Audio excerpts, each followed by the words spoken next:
Bem-vindos a mais um unboxing. Hoje, Mateus capítulo 1. Abra a Bíblia em Mateus 1, de 1 a 17. Nós estamos desembrulhando a genealogia de Jesus, a genealogia do Rei. Deus, em soberana providência, providenciou que estivéssemos estudando hoje a genealogia do Rei, em um dia, num momento em que o mundo está em luto, literalmente, pela morte da Rainha Elizabeth II. E uma das coisas que o noticiário mais tem veiculado desde então é o quê? Quem é a linha sucessória da Rainha Elizabeth? Certo? O reitor do seminário reformado, teológico reformado dos Estados Unidos, em Washington, o Scott Redd, ele escreveu que o mundo foi programado, foi pensado para ter um rei. Não é à toa que a gente, por mais que concorde ou discorde da monarquia enquanto sistema de governo, regime de governo, por mais que uns concordem, outros discordem, o fato é que todos se fascinam com aquela linhagem, com aquela história, todos, a não ser que você seja muito mau e muito deturpado para falar o que alguns andaram falando sobre a rainha e o reinado, enfim. Mas vamos esquecer essa doença ideológica e vamos pensar no fascínio que é a coroa.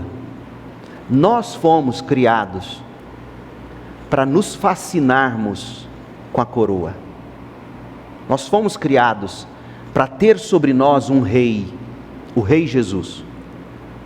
E a genealogia de Mateus é isso.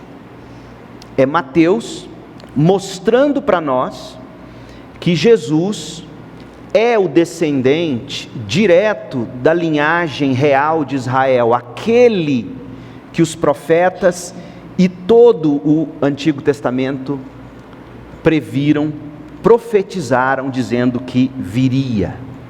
Foi isso que a gente começou a ver, e no último estudo a gente analisou com detalhes. Se você não esteve, está no YouTube, você pode assistir lá, ouvir o que a gente falou. Nós dissemos também que no Novo Testamento existem duas genealogias de Jesus. A de Mateus capítulo 1, que vai do 1 ao 17, a de Lucas 3, não é? Que vai do versículo 23 até o 38. Nós dissemos que uma genealogia é descendente, a outra é ascendente. A de Mateus sai de Abraão, termina em Jesus.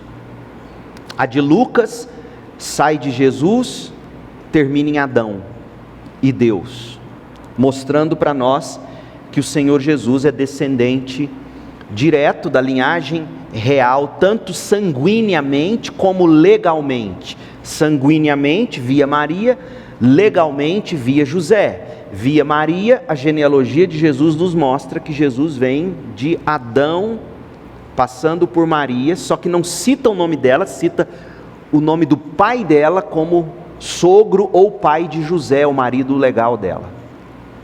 Mas Jesus também é descendente legal, através da adoção que José fez, né? Jesus também é um descendente legal.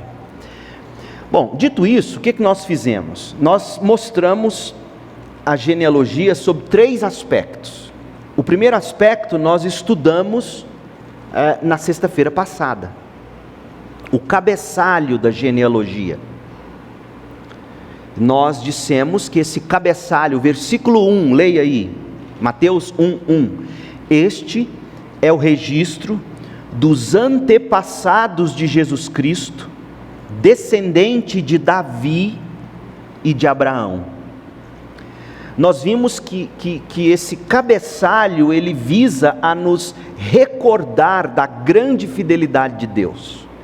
De que modo? Ora, quando coloca Jesus, registro dos antepassados de Jesus, depois cita o título dele, Cristo, depois diz que ele é descendente de Davi, e depois diz que ele é descendente de Abraão. Cada uma dessas 4 citações da mesma pessoa, Jesus o nome, Cristo o título, a descendência de Davi, a descendência de Abraão, tudo isso é para destacar a fidelidade de Deus que se cumpre em Jesus. Jesus, como o próprio nome dele diz, em grego, derivado do hebraico, Jesus significa Salvador. Nasceu o Salvador, na cidade de Davi. Cristo é o seu título messiânico. Ele é ungido, ele é o Messias. E ele então, como profeta, ele foi ungido, como sacerdote ele foi ungido, como rei ele foi ungido. Então Jesus o Salvador, que é Cristo o ungido ou Messias, ele é da linhagem real de Davi.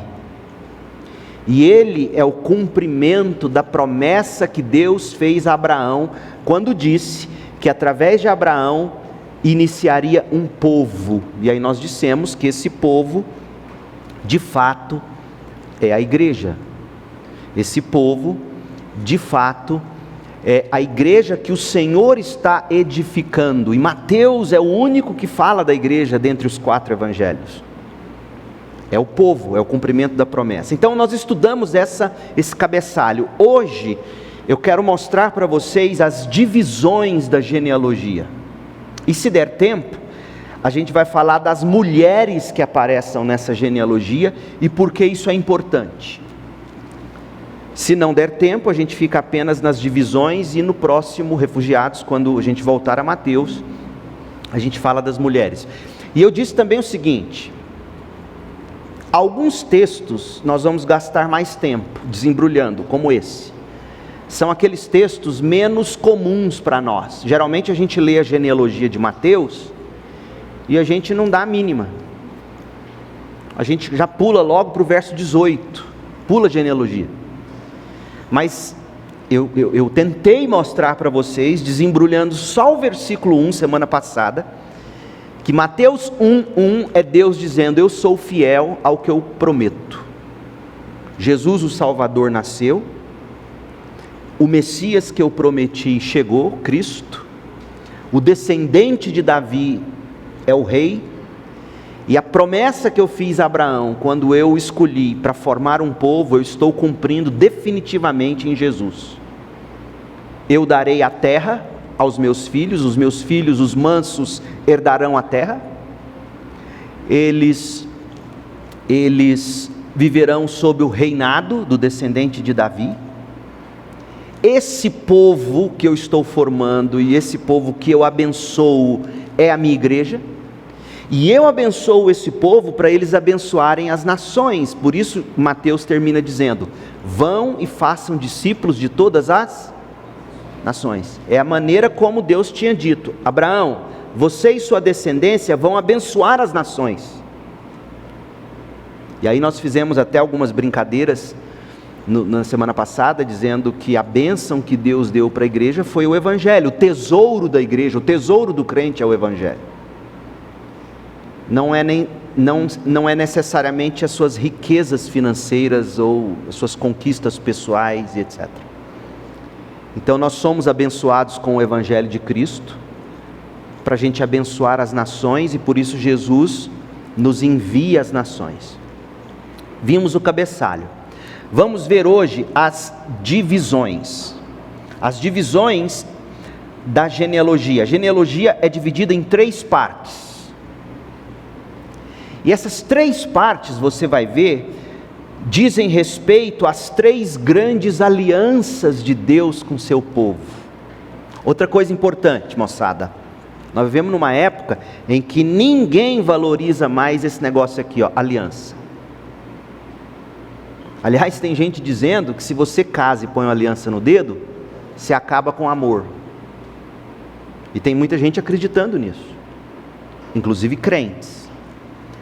Agora, a aliança entre marido e mulher ela foi estabelecida pelo próprio Deus, para que o mundo tenha uma parábola viva da aliança que Cristo tem com a igreja. Nós vivemos num mundo em que ninguém quer saber de aliança, a gente quer saber de ficar. E enquanto você me interessa, eu fico com você. No dia em que você não me interessar mais, no dia em que eu perder o tesão em você, desculpa a linguagem, mas é isso que muito se diz por aí, o dia que eu perder o prazer em você, o tesão em você, o dia que você não me servir mais, a gente entra num acordo e separa o que de fato nunca foi unido em pacto, em aliança. Agora veja, quando você transforma o casamento, que é a aliança, numa conveniência, que é o que se tornou os relacionamentos, acabou a parábola viva.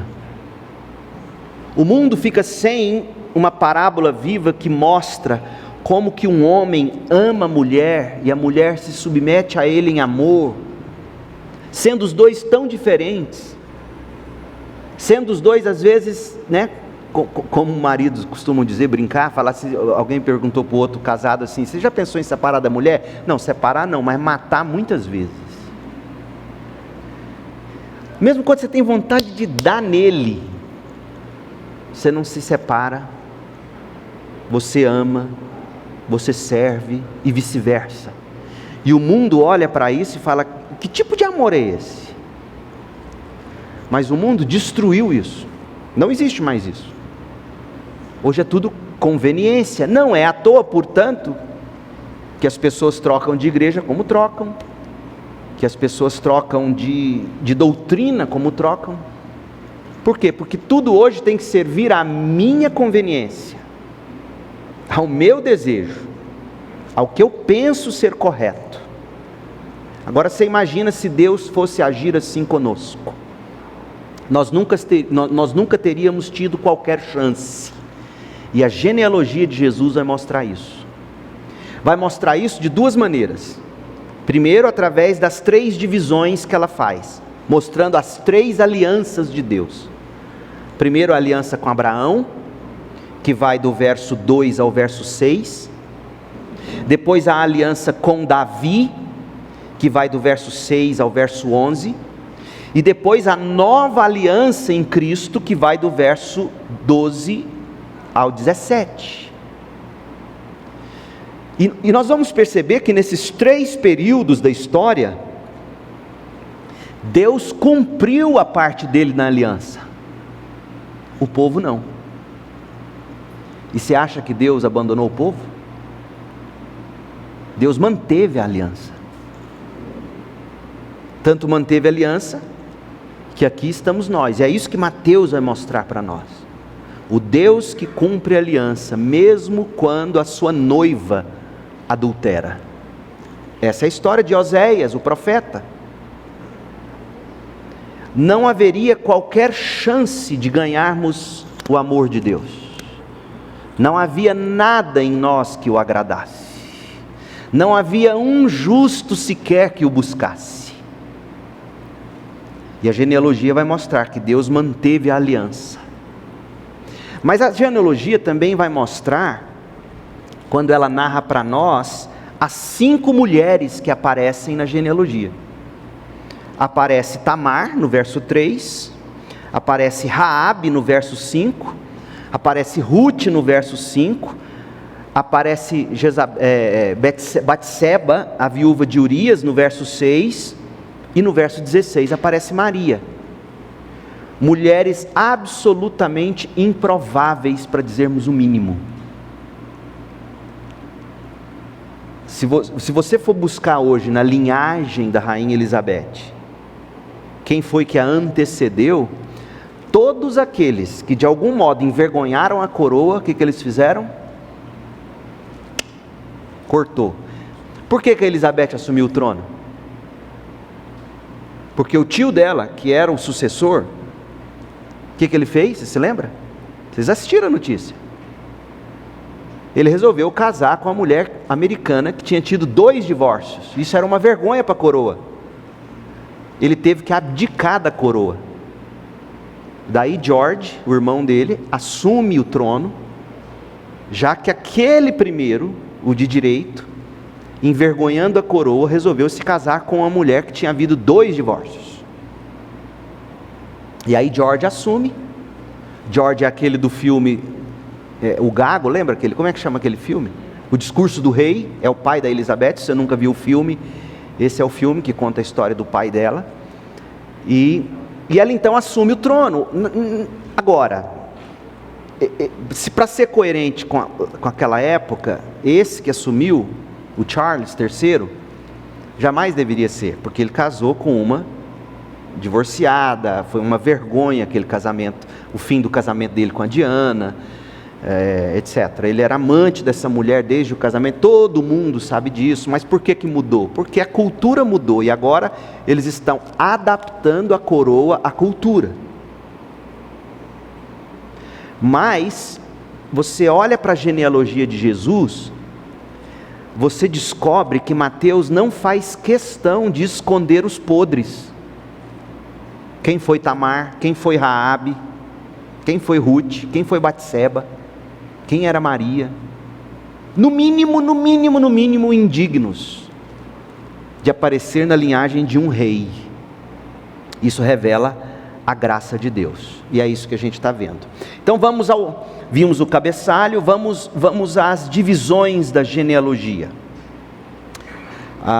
Eu não vou ler, porque a gente vai lendo na medida, mas é importante, deixa eu só te fazer identificar. Vamos lá, abra aí em Mateus 1, verso 1, é o cabeçalho. Este é o registro dos antepassados de Jesus Cristo, descendente de Davi e de Abraão. Aí vem a primeira aliança de Deus, verso 2. Abraão gerou Isaac. E aí isso vai até o verso 6, onde aparece a segunda aliança de Deus, com Jessé gerou Davi. E aí essa aliança, ela termina no verso 11, porque eles vão para a Babilônia, tempo do exílio.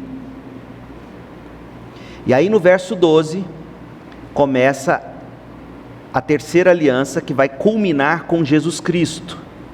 Depois, verso 12, depois do exílio na Babilônia, Joaquim gerou tal, e olha como é que termina o verso 17. Portanto, verso 17, são 14 gerações, de Abraão até Davi, a primeira divisão, 14 de Davi até o exílio na Babilônia, a segunda divisão, e 14 do exílio na Babilônia até Cristo. Então está muito claro, o que Mateus quer que a gente enxergue, são as 3 grandes alianças de Deus. E ele constrói essa genealogia de um modo interessante. Naquele tempo, eles não tinham a Bíblia como hoje a gente tem. Para você ter uma cópia da Bíblia, você tinha que pagar muito caro mesmo. Geralmente houve época em que você nem podia adquirir, era direito apenas dos escribas, ficava guardado com escribas e profetas, as escrituras.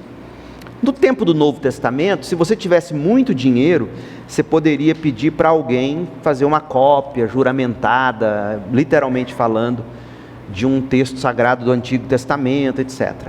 Quando Mateus escreveu, não era todo mundo que tinha condições de ter uma cópia desse evangelho, por diversos fatores, dentre os quais era muito caro o papiro, era muito caro você ter isso, era dificílimo circular, não tinha WhatsApp com a rapidez que a gente hoje dispara os documentos. Então Mateus escreve essa genealogia de um modo interessante. No hebraico, o nome de Davi, se você fizer os cálculos atribuindo números às letras do nome Davi, você chega a uma soma cujo total é 14. Daí 14 gerações. Não estou alegorizando não, é o máximo que você pode chegar. A partir daí você está alegorizando. Mas é um fato, ele constrói, são 14 gerações. Lembra do nome Davi? 14. E eles também fazem uma espécie de aliteração com o nome Davi, para descrever os nomes que aparecem aqui. Por quê? Para facilitar a memorização, para eles lembrarem dessa genealogia. Ainda mais curioso é a inserção das 4 mulheres mais Maria, porque Mateus queria que eles lembrassem dessa história, era muito importante. Então, dito isso, vamos ver cada uma das alianças de Deus, começando no verso 2. Veja aí, de 2 a 6. Abraão gerou Isaque. Eu não estou lendo o verso 1, porque o verso 1 é o cabeçalho, e a gente já viu isso. Fala da fidelidade de Deus. A genealogia começa agora, e começa com a primeira grande aliança de Deus com Abraão, na formação do povo. Abraão gerou Isaque, Isaque gerou Jacó, Jacó gerou Judá e seus irmãos, Judá gerou Pérez e Zerá, cuja mãe foi Tamar, aparece a primeira mulher. Pérez gerou Esrom, Esrom gerou Rão, Rão gerou Aminadab, Aminadab gerou Nasson, Nasson gerou Salmão, Salmão gerou Boaz, vem a segunda mulher, cuja mãe foi Raabe. Boaz gerou Obed, vem a terceira mulher, cuja mãe foi Ruth. Obed gerou Jessé, Jessé gerou o rei Davi. Verso 2, começa com a aliança com Abraão, termina com a aliança com Davi. Esse é o primeiro período, de Abraão a Davi. Por que, aqui eu vou conjecturar com vocês à luz da teologia bíblica, por que Mateus teria escolhido a aliança de Deus com Abraão, e não com primeiro Adão, com Noé? Talvez porque Mateus quisesse mostrar que a aliança com Abraão foi a aliança da formação de um povo, o verdadeiro Israel de Deus, que se torna a igreja. Na minha concepção, seria mais ou menos por isso. Por que ele não começou com a aliança com Noé, depois do dilúvio? Ou, na preparação, porque teve essa aliança de Deus com Noé. Mas porque, ao meu ver,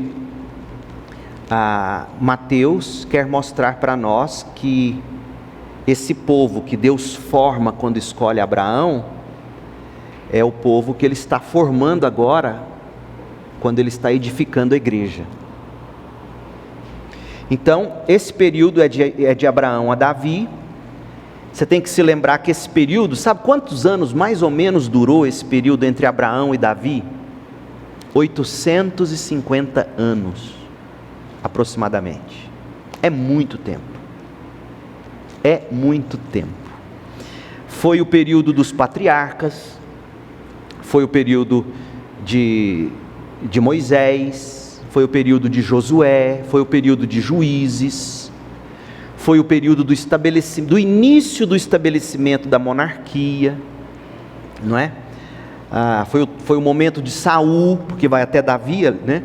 E de Saul, quando Deus unge então Davi. Foi um período, gente, de peregrinação. Abraão deixa Ur dos Caldeus. Foi um período de escravidão no Egito. Foi o período de uma terra estrangeira. Depois um período de libertação, de alianças, de conquistas, de vitória. Mateus está mostrando, Deus foi fiel, Ele fez a aliança com Abraão, Deus deu a terra que Ele havia prometido a Abraão, e começou a estabelecer o reinado sob Davi. Aliança abraâmica. Guarde isso no seu coração, a gente vai fazer as devidas aplicações. Mas esse é o primeiro período, o período da aliança abraâmica, um longo período. E aqui você já pode tirar a primeira conclusão: 850 anos, gente, não é 8 dias e meio, são 850 anos de Abraão a Davi, num momento em que muitos desses perambulando pelo deserto, tendo saído de Ur, Cadê o Deus que nos chamou? Cadê esse Deus, Abraão, que você falou que ia mostrar uma terra para a gente? É o período da escravidão no Egito. É o período de Moisés indo chamá-los ali, e Moisés ser massacrado por eles no deserto. O tempo inteiro o povo quebrando a aliança e Deus mantendo. Eu mantenho a minha aliança. Eu chamei Abraão, eu falei que ia formar um povo, eu falei que eu ia dar uma terra, e eu cumpro a minha promessa.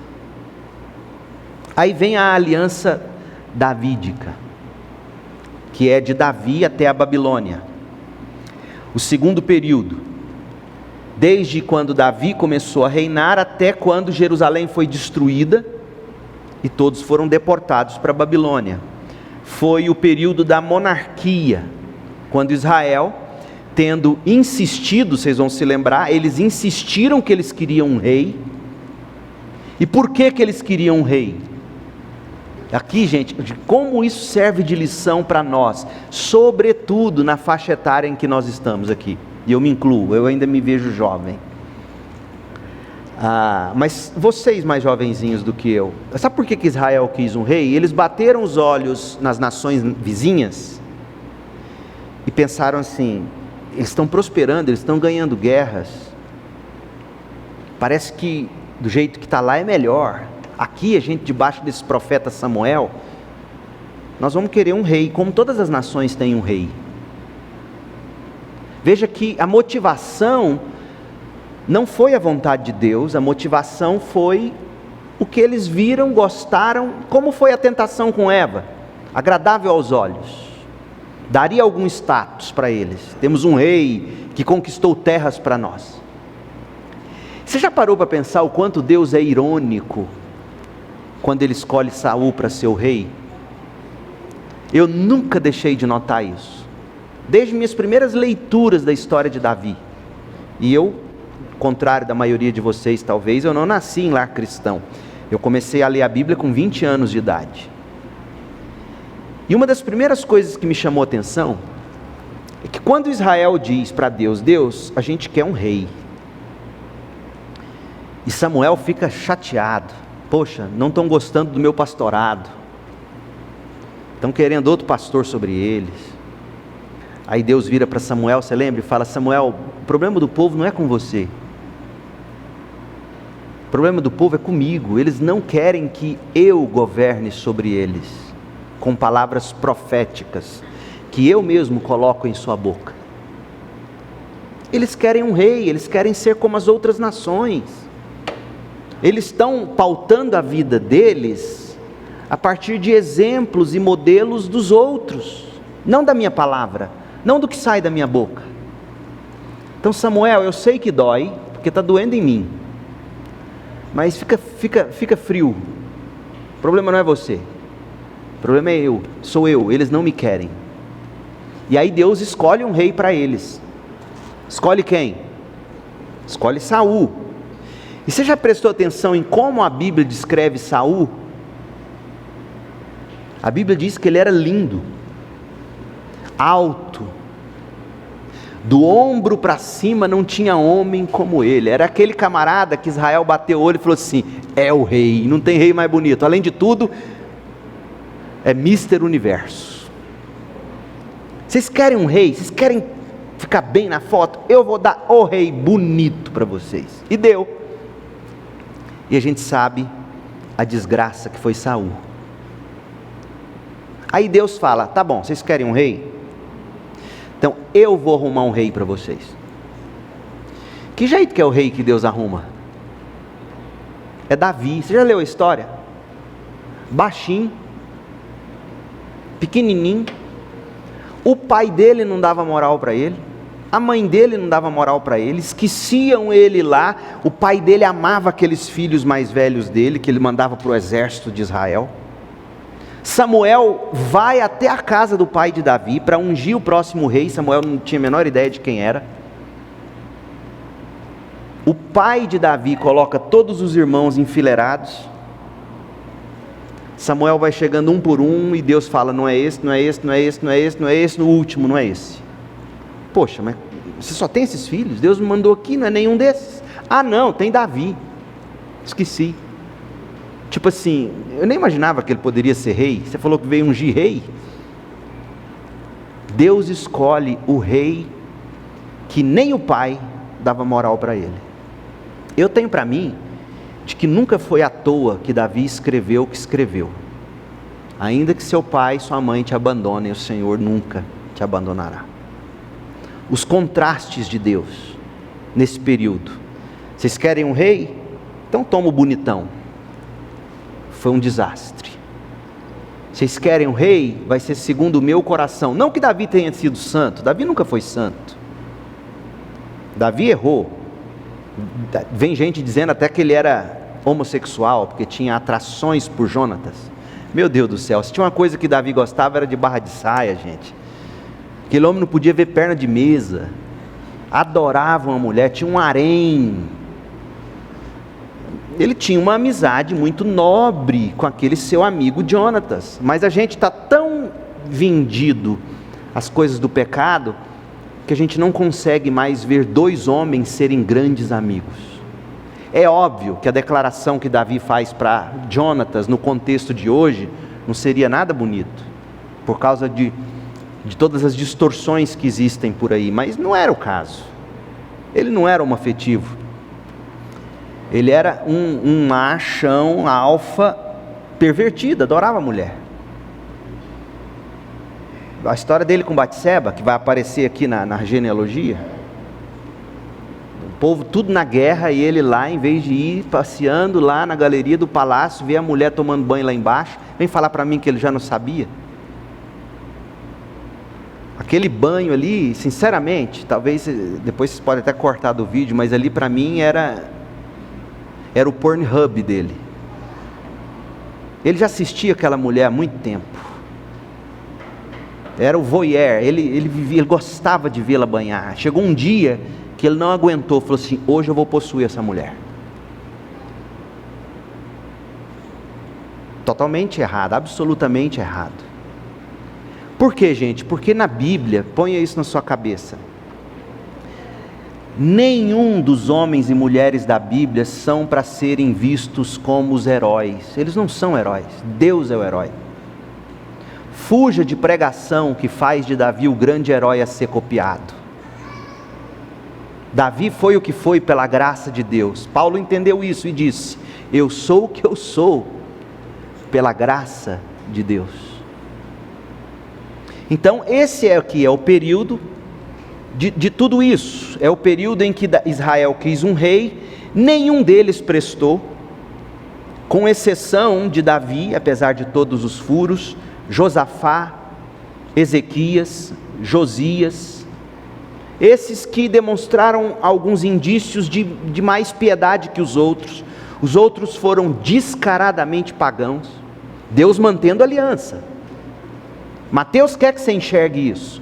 Deus foi mantendo aliança, Deus colocou Davi, Deus sustentou esse período por mais ou menos, se o primeiro período de Abraão até Davi foi 850 anos, esse período de Davi até o exílio na Babilônia, 420 anos mais ou menos. 420 anos de um desfile de reis idólatras, pagãos, pervertidos, e Deus mantendo a aliança. Até que um dia Deus falou: chega. Mandou eles para a Babilônia, e adivinha? Nunca mais Israel teve um rei. Até Jesus nascer. E até hoje, eles não têm um rei, porque negam Jesus. Olha esse período, leia comigo, a partir do verso 6, parte B do verso 6. Davi gerou Salomão, cuja mãe foi Batseba, com todo esse histórico que eu dei para você. O judeu que está lendo isso aqui fala: meu Deus, Batseba aqui, não dava para maquiar. Viúva de Urias. A gente sabe como Urias morreu. Que jeito que Urias morreu? Não foi um infarto, deitado na rede, bum, infartou. Morreu como um passarinho. Morreu covardemente. Davi pôs ele na linha de frente, na esperança, orando: Deus, me livra dessa. Manda uma flecha no peito de Urias. que aí a gravidez da mulher dele, que é filho meu, vai ser acobertada diante de Israel. Todo mundo, todo judeu que lê isso aqui sabe disso. Mas está aqui nessa genealogia.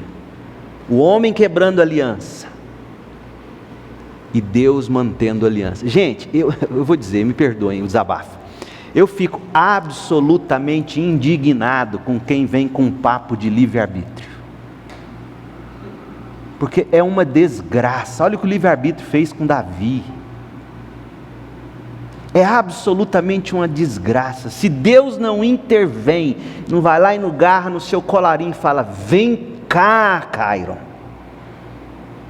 Vem cá, Leandro, lá em Edéia, dançando lambada, bebendo, cheirando, aprontando. Vem cá, rapaz, você está morrendo. Eu ia continuar lá lambendo bota suja de barro e bosta de porco. Porque esse é o mundo. É Deus que... Essa história é horrorosa, gente. Davi gerou Salomão, cuja mãe foi Batseba, a viúva de Urias. Isso aqui é horrível. Isso aqui colocado em filme é pior do que o nível das novelas da Globo, ou no mesmo nível. E Deus não esconde isso aqui. Adultério, assassinato planejado. É o ascendente de Jesus. Por quê, gente? Quem é o personagem dessa história? Quem é o rei que brilha? Não é Davi. É Deus que, apesar de nós, faz a história acontecer. Salomão gerou Roboão. Roboão, depois que Salomão morre, ele e o irmão brigam, o reino se divide. Roboão resolve seguir o conselho dos jovens, que falaram: não, nós vamos pesar a mão mais ainda sobre o povo. O ímpeto da juventude de Roboão, ouvindo seus conselheiros jovens, em vez de escolher ouvir a sabedoria do povo: olha, menos imposto, menos peso nos ombros do povo. Não, a mão, eles vão lamber a sola da botina, mas nós vamos mandar, vai ser pior do que foi meu pai. Jovem, cheio de ímpeto, arrebentou, perdeu o trono. Todo judeu sabe dessa história. Roboão gerou Abias, Abias gerou Asa, Asa gerou Josafá, Josafá gerou Jorão, Jorão gerou Uzias, Uzias gerou Jotão, Jotão gerou Acás, Acás gerou Ezequias, Ezequias gerou Manassés. Sabe quem foi Manassés? Sacrificou os próprios filhos nos altares pagãos. O maior sacrificador de bebês da história de Israel. Manassés gerou Amon, Amon gerou Josias, Josias gerou Joaquim e seus irmãos, nascidos no tempo do exílio na Babilônia. Período horrível da história de Israel, tanto que terminou em Babilônia. Essa época é a idade das trevas de Israel, dizem os historiadores. Mas Deus manteve a aliança. Mas alguém poderia pensar: não, Deus quebrou porque mandou eles para a Babilônia e nunca mais estabeleceu um rei. Não. Aí entra Mateus para dizer da terceira e última e grande aliança de Deus, a nova aliança que vai da Babilônia, culminando em Cristo. É o terceiro período da história de Israel. Vai da deportação para a Babilônia. Eles ficam lá mais ou menos 70 anos na Babilônia, voltam para a terra, reconstroem a terra. É o período do cativeiro, é o período do exílio, é o período da humilhação, é o período da espera, que não foi tão humilhante assim depois, porque eles adoraram a Babilônia depois. Quando saem os decretos reais das nações pagãs, dizendo: pode voltar para Jerusalém, vai lá reconstruir as lavouras, reconstruir as casas de vocês, volta, vai reconstruir o templo. Uma minoria volta: não, aqui está bom, ganhamos a vida aqui, estou bem, meus filhos cresceram na Babilônia, todo mundo fala babilônico, universidade aqui tranquila, construí minha casa, nada novo debaixo do sol. Poucos voltam. E os que voltam para Jerusalém, você vai ver Esdras tendo você vai ver Neemias, você vai vendo o profeta Zacarias, você vai vendo Ageu, esses profetas depois do exílio falando: gente, vocês voltaram para reconstruir a cidade, vocês esqueceram do templo, vocês não dizimam mais, vocês não ofertam, vocês estão construindo casas cada vez maiores para vocês. Cadê a obra de Deus? É esse período. Vocês abandonaram o Senhor, vocês voltaram para cá com essa fachada de que creem em Deus na terra, e os profetas ali pregando, e o templo sendo trabalhado para ser construído debaixo de muita pregação. Esse período da ida para a Babilônia até Jesus dura mais ou menos 580 anos.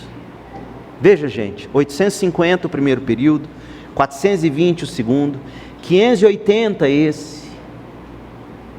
A história de Deus, ela é construída ao longo de longos anos. Você e eu não amadurecemos da noite para o dia, por mais que a gente se ache já maduro. Deus foi mantendo a aliança, a graça de Deus foi sendo derramada. Leia essa última parte comigo, verso 12 até o 17. Depois do exílio na Babilônia, Joaquim gerou Salatiel.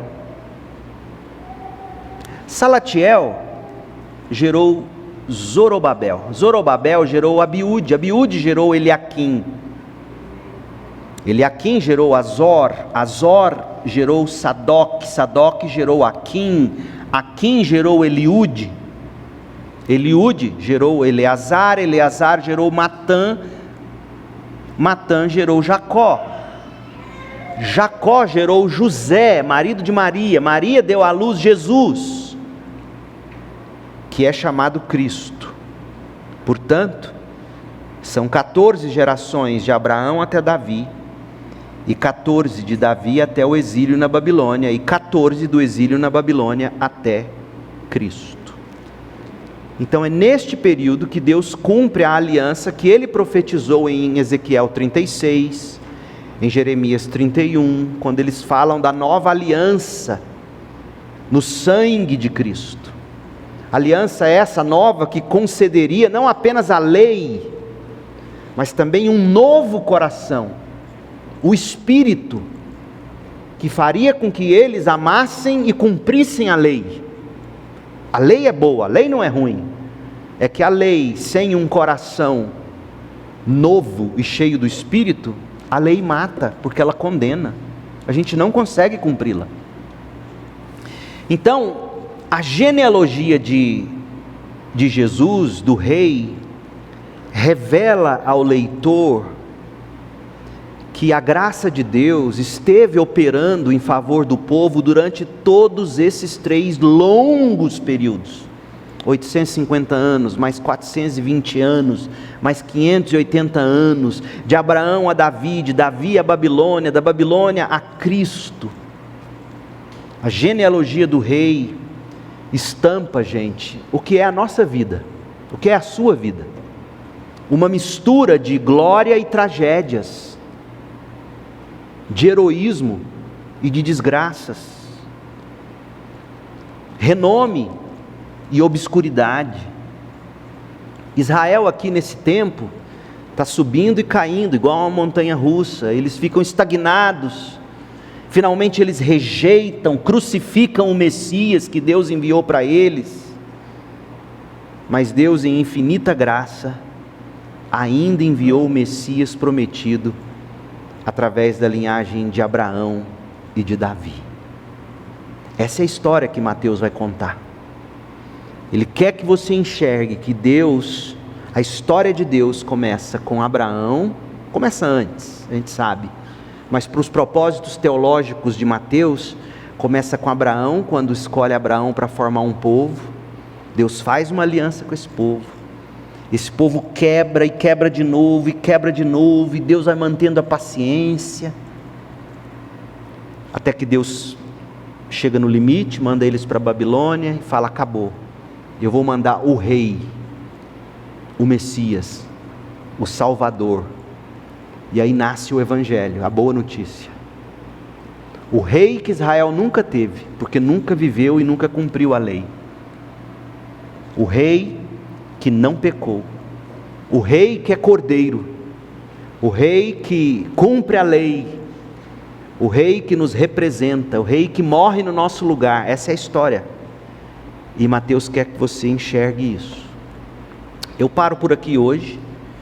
No próximo encontro a gente volta aqui para estudar as 5 mulheres. E aí eu amarro toda essa história da genealogia. E aí a gente prossegue. E nos próximos capítulos, a gente, como eu disse, como são capítulos mais conhecidos da gente, a gente vai conseguir ser mais rápido.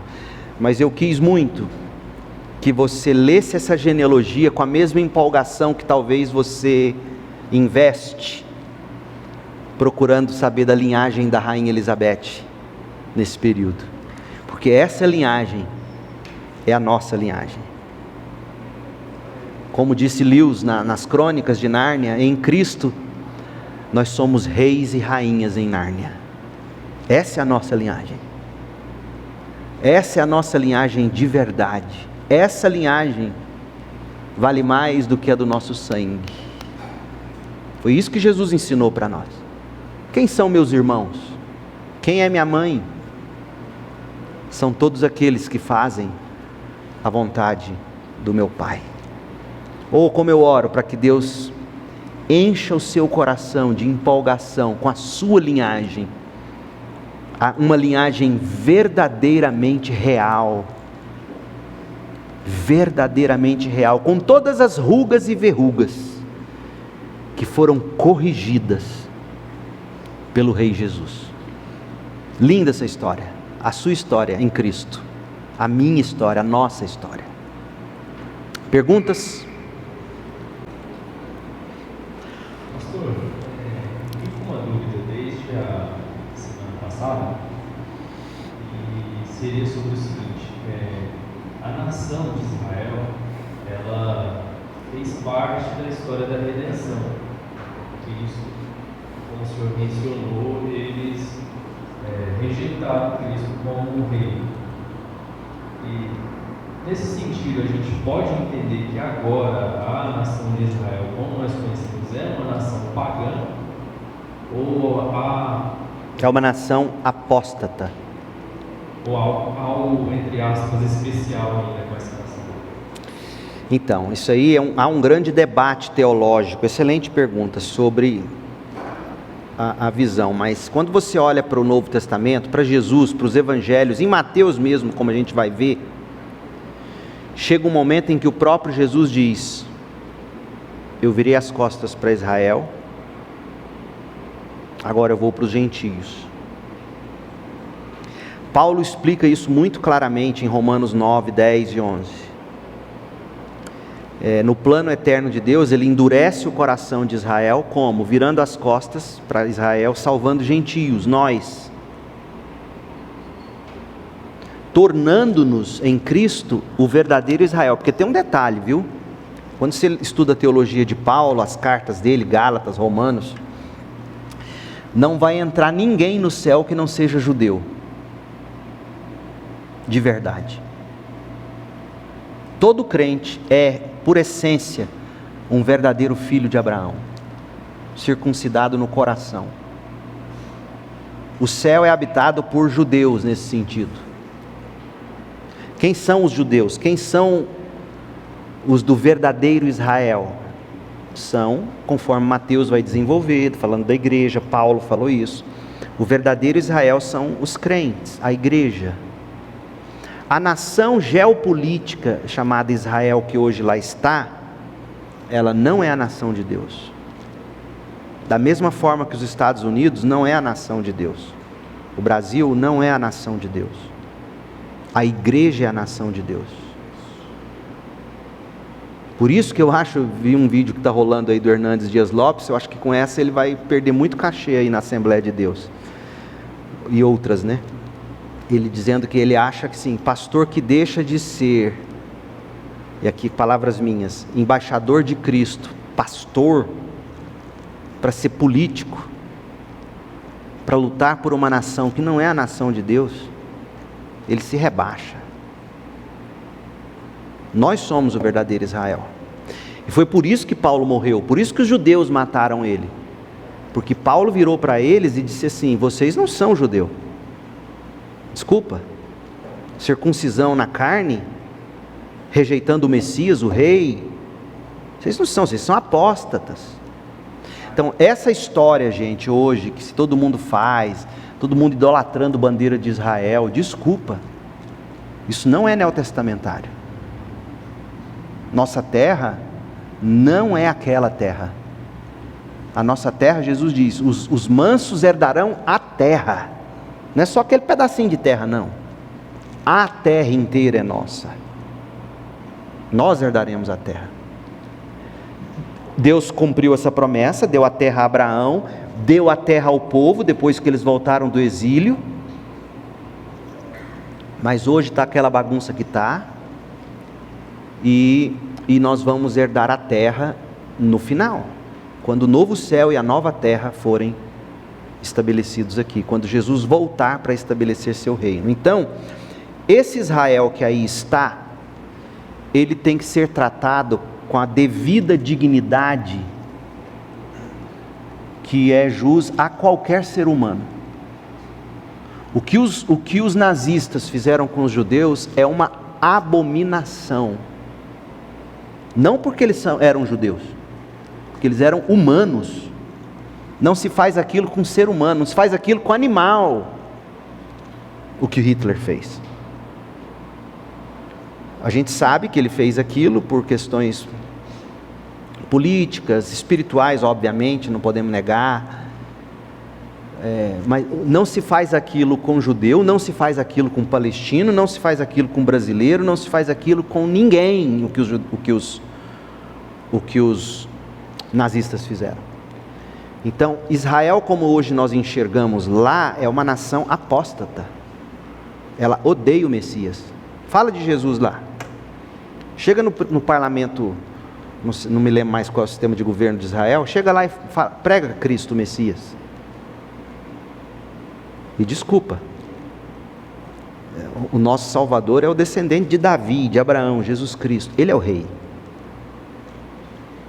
Então assim, se você não entende isso, se você faz da nação de Israel geopolítica o alvo de Deus no mundo, você vai partir para brigar por uma geopolítica naquela região. Você vai esquecer de viver para edificar a igreja em todas as nações, em todos os povos, tribos e nações. Porque é curioso, diante do trono do Cordeiro, você não vai ver nenhuma alusão em Apocalipse à geopolítica de Israel. Quem que está lá diante do trono? Todos os povos, todas as tribos, todas as línguas, todas as nações, verdadeiramente judeu, circuncidado no coração, descendente de Abraão e de Davi, espiritualmente falando. Então, sim, eu não creio na escatologia pré-milenista, dispensacionalista, eu não creio que seja bíblica. Eu sou um amilenista convicto, por causa disso e de muito mais. Mas vamos estudar isso? Eu sugiro o que eu disse semana passada: comprem o Gruden e leiam o Gruden. Ele é muito bom nisso. Apesar de que Gruden é um pré-milenista histórico, como o meu bom velhinho Piper, e eu discordo deles. Eu sou um amilenista convicto. Então, o que é isso, pastor? Estuda um pouquinho depois, lá em Gruden, aí a gente fala. Mas o Israel de Deus é a igreja. No final dos tempos, eu até creio, pelo que eu leio em Romanos, que aparentemente haverá uma conversão mais maciça de judeus, visivelmente falando. Paulo parece sugerir isso ali em Romanos 11. Mas nada que vai fazer todo mundo tirar os olhos da igreja e falar assim: agora nós vamos reconstruir Israel. Não acredito que seja assim. Vão tentar reconstruir o templo nos tempos do fim. Eu não duvido que isso não acontecerá. Isso vai acontecer, eu acredito.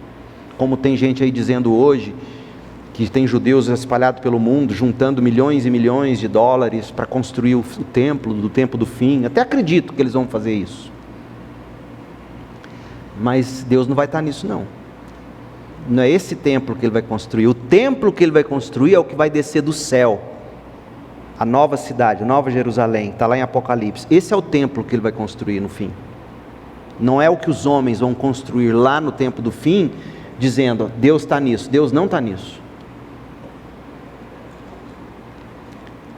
Isso te faz amar a igreja, isso te faz amar missões e brigar menos por política, geopolítica. E a gente está vivendo um tempo desgraçado nessa época de política. Hoje mesmo, um pastor da Convenção Batista Brasileira, o presidente da Convenção Batista Carioca, subiu num palanque, hoje ou ontem, não sei, mas o vídeo está rodando hoje, e dizendo que a igreja evangélica deve um pedido de perdão ao Lula. Desculpe, isso é um sacrilégio. Seria também se dissesse que a gente deve um pedido de perdão ao Bolsonaro. A igreja deve um pedido de perdão a Deus por estar fazendo o que está fazendo, por ter se tornado um comitê de direita e de esquerda, sinceramente. Nossa briga é por um país mais justo, mais parecido com as Escrituras e tudo mais, mas a nossa aliança definitiva é com o Rei Jesus. E milhares na história já perderam a cabeça, porque colocaram Jesus primeiro.